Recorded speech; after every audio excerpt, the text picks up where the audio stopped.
आज के पाठ का विषय है सूक्ष्म जीव, मित्र एवं शत्रु।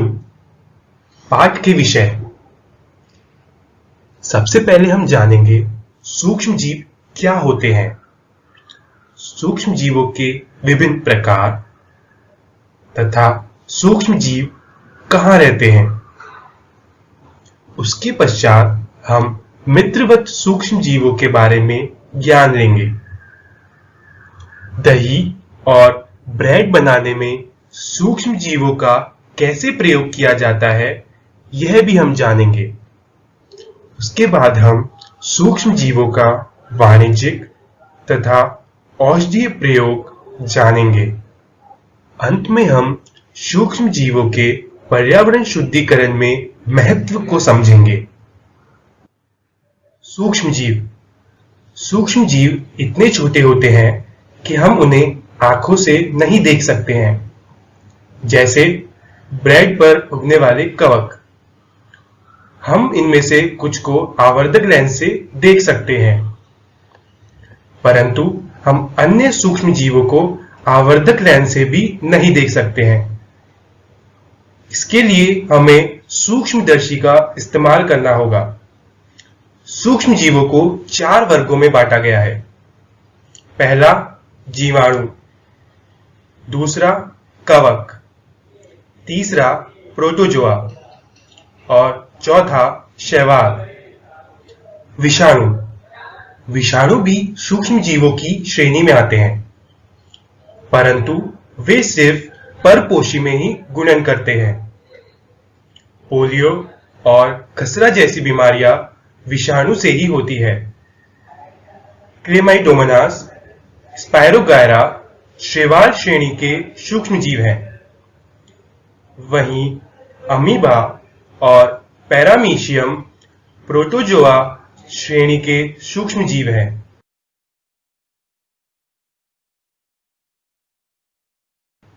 सूक्ष्म जीव कहाँ रहते हैं? जीवाणु की तरह सूक्ष्म जीव एक कोशिका के भी हो सकते हैं। वहीं शैवाल और कवक की तरह वे बहुकोशिका के भी हो सकते हैं। सूक्ष्म जीव हर तरह की परिस्थिति में रह सकते हैं। कुछ सूक्ष्म जीव दूसरे जीवों पर आश्रित होते हैं, जबकि कुछ सूक्ष्म जीव स्वतंत्र होते हैं। मित्रवत सूक्ष्म जीव विभिन्न कार्यों में उपयोग लिए जाते हैं। उदाहरण, दही, ब्रेड और केक बनाना।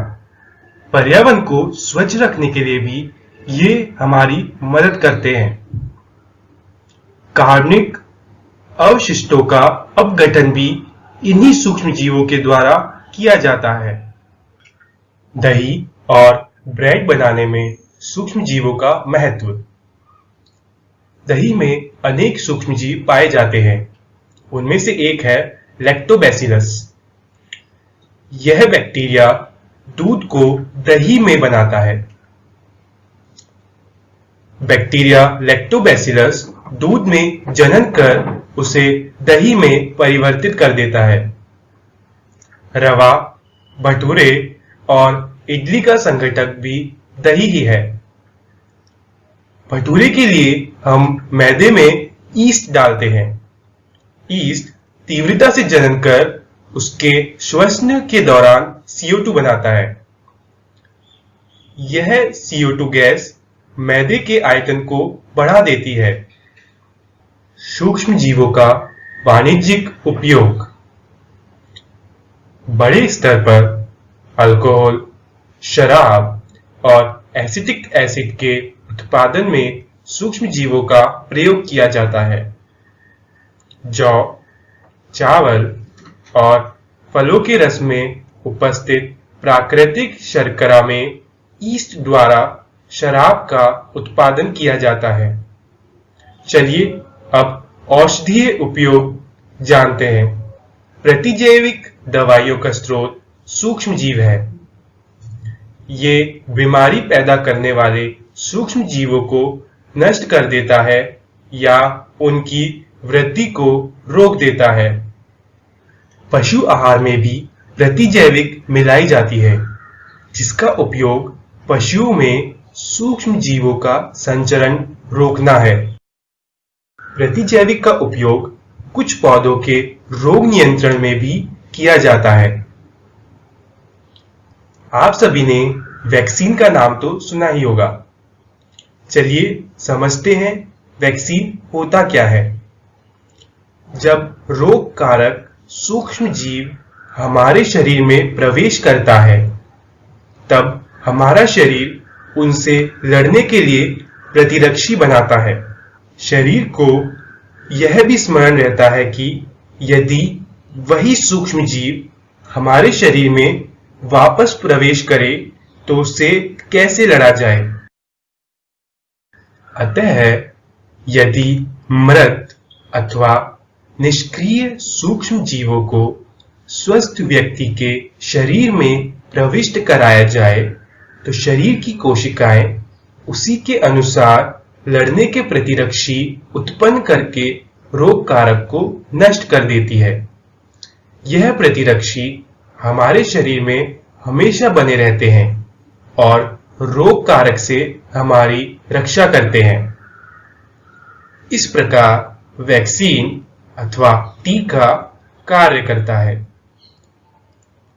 चेचक, क्षय, हेपेटाइटिस जैसी अनेक बीमारियों को टीके द्वारा रोका जा सकता है। मिट्टी की उर्वरता में वृद्धि। कुछ जीवाणु और शैवाल नाइट्रोजन का स्थिरीकरण कर सकते हैं। इस प्रकार मृदा में नाइट्रोजन का संवर्धन तथा उसकी उर्वरता में वृद्धि होती है। ऐसे जीव जो नाइट्रोजन का स्थिरीकरण कर सकते हैं, इन जीवों को नाइट्रोजन स्थिरीकारक कहते हैं।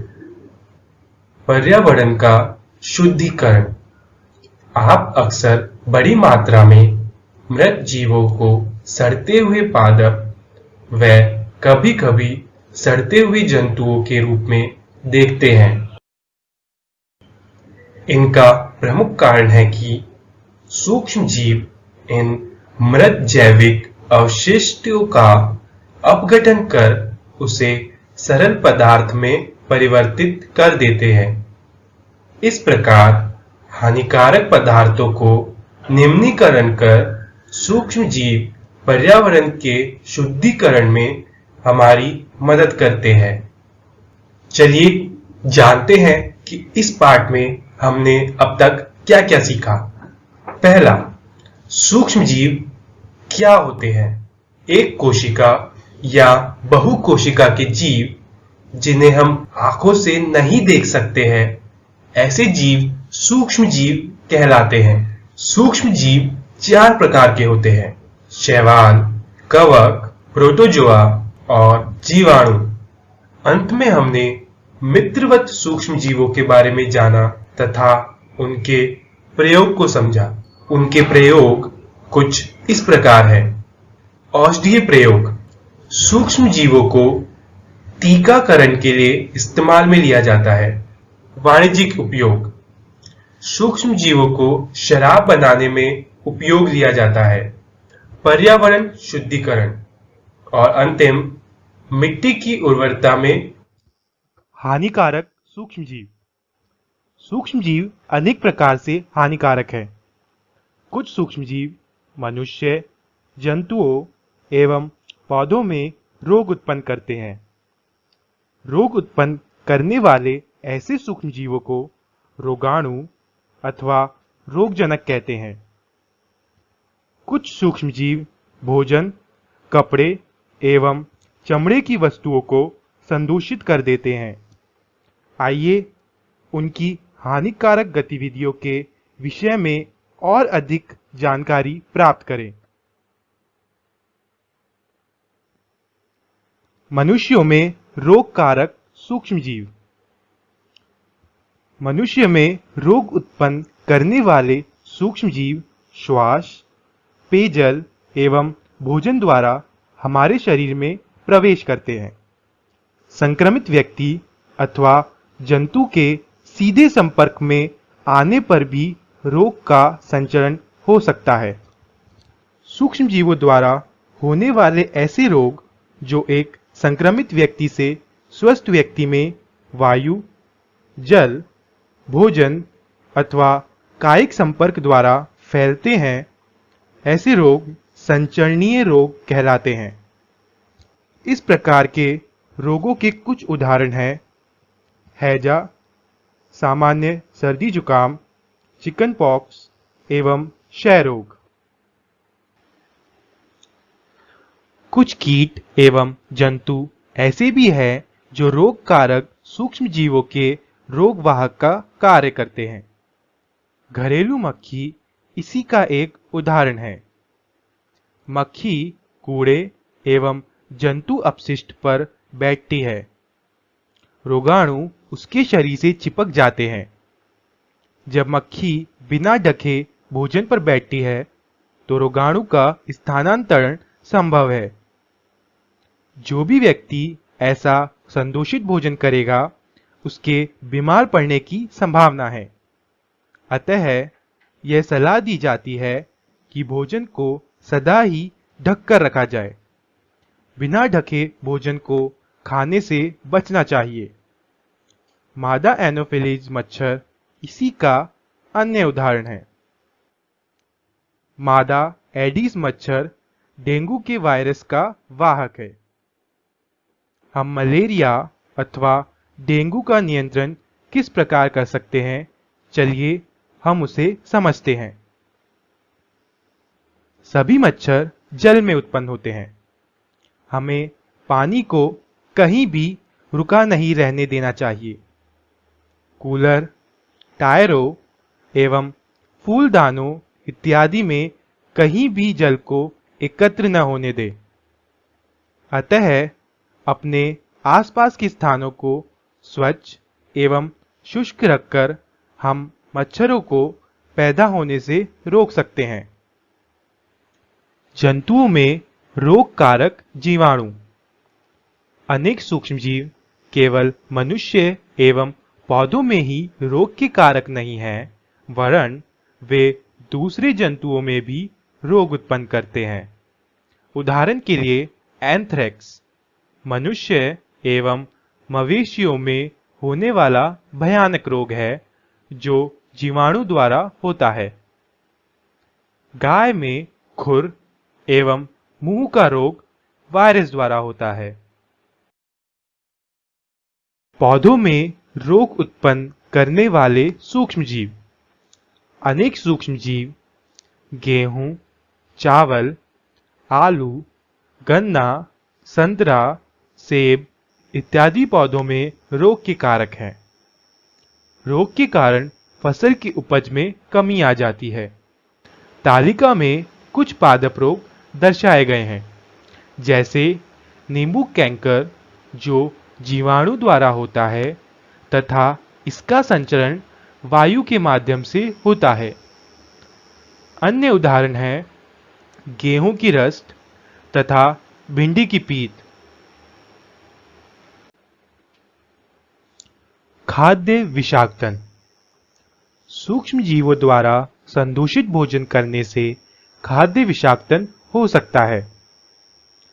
हमारे भोजन में उत्पन्न होने वाले सूक्ष्मजीव कभी-कभी विषैले पदार्थ उत्पन्न करते हैं। यह भोजन को विषाक्त बना देते हैं, जिसके सेवन से व्यक्ति भयंकर रूप से रोगी हो सकता है अथवा कभी-कभी उसकी मृत्यु भी हो सकती है। अतः यह आवश्यक है कि हम भोजन को संदूषित होने से बचाएं। खाद्य परिरक्षण। आप जानते हैं कि खुले एवं नम स्थान पर रखी ब्रेड पर कवक आक्रमण कर देते हैं। सूक्ष्म जीव हमारे भोजन को संदूषित कर देते हैं। संदूषित भोजन से दुर्गंध आने लगती है तथा इसका स्वाद भी खराब हो जाता है। चलिए हम खाद्य परिरक्षण के कुछ सामान्य तरीकों का अध्ययन करें, जिनका उपयोग हम अपने घरों में करते हैं। रासायनिक उपाय। नमक एवं खाद्य तेल का उपयोग सूक्ष्म जीवों की वृद्धि रोकने के लिए सामान्य रूप से किया जाता है, अतः इन्हें परिरक्षक कहते हैं। हम नमक अथवा खाद्य अम्ल का उपयोग अचार बनाने में करते हैं, जिससे सूक्ष्म जीवों की वृद्धि नहीं होती है। सोडियम बेंजोएट तथा सोडियम मेटाबाइसल्फाइड अन्य परिरक्षक हैं। जैम एवं स्क्वैश बनाने में इन रसायनों का उपयोग इन्हें संदूषित होने से बचाता है। नमक द्वारा परिरक्षण।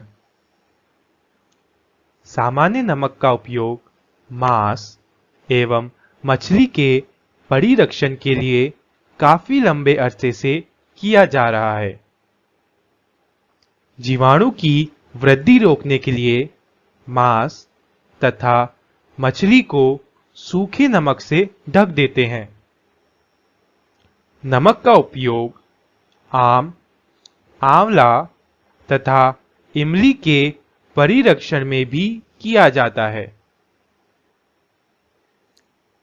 चीनी द्वारा परिरक्षण।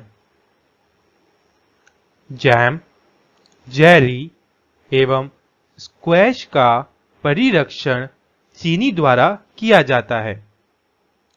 चीनी के प्रयोग से खाद्य पदार्थ की नमी में कमी आती है, जो संदूषण करने वाले जीवाणुओं की वृद्धि को नियंत्रित करता है।